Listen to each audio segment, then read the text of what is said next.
2017 Hollywood की एक film आती है द लवर्स। शायद अभी विद्या को नहीं पता है इस फिल्म के बारे में, और ना ही शीशा को शायद।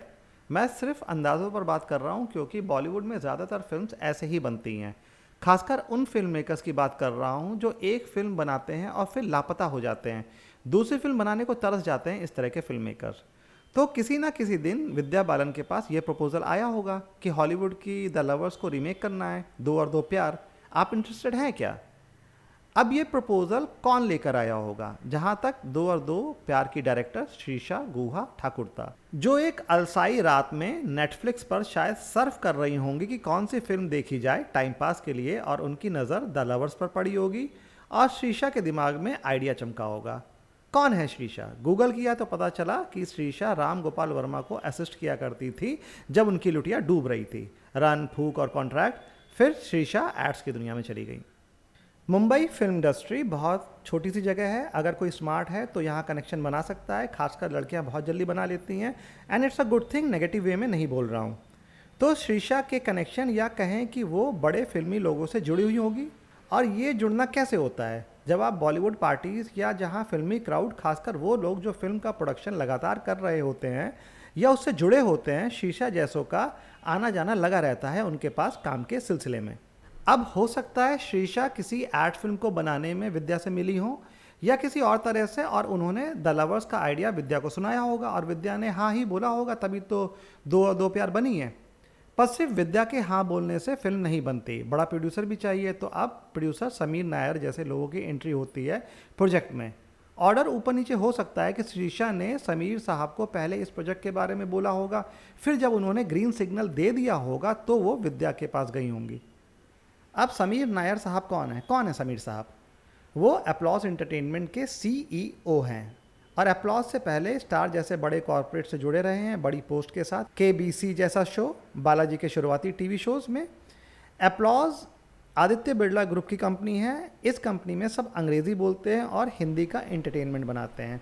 अर्बन ऑडियंस के नाम पर अपलॉज सिर्फ अंग्रेजी फिल्म्स या टीवी सीरीज़ को उठाता है और उन्हें रीमेक करके भारत की जनता, इंडियन अर्बन ऑडियंस को परोस देता है। ज़्यादातर स्टारबक्स से नीचे की कॉफ़ी नहीं पीते हैं ये लोग सिगरेट के साथ, ऐसा मेरा मानना है और तजुर्बा है।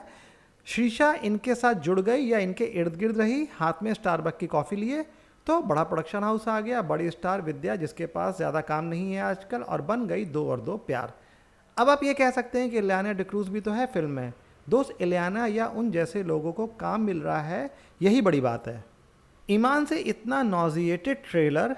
दो और दो प्यार की कहानी सिर्फ इतनी सी है कि मियाँ बीबी एक दूसरे से बोर हो चुके हैं और दोनों के अफेयर्स चल रहे हैं अलग अलग, और दोनों मियाँ बीबी के रिश्ते से छुटकारा पाना चाहते हैं, और एक रात समहाउ उनके बीच सेक्स हो जाता है और उनके रिलेशन में इंटीमेसी, चार्म वापस आ जाता है।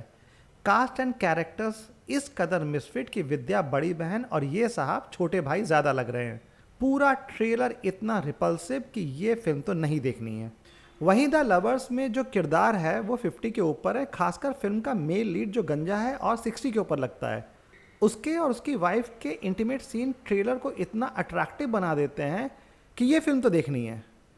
किसी भी शादीशुदा ज़िंदगी में मियाँ बीबी के बीच एक ऐसा पॉइंट आ जाता है जहाँ उनके बीच लगाव कम हो जाता है।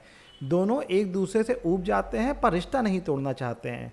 द लवर्स का मुद्दा यही है, क्योंकि वो यूएसए है तो फिल्म वहाँ के समाज के हिसाब से बनी है, और मियाँ बीवी के बीच वन नाइट स्टैंड ज़्यादा एक्सेप्टेबल है, जो हस्बैंड वाइफ के रिश्ते में एक स्पार्क पैदा कर देता है फिर से।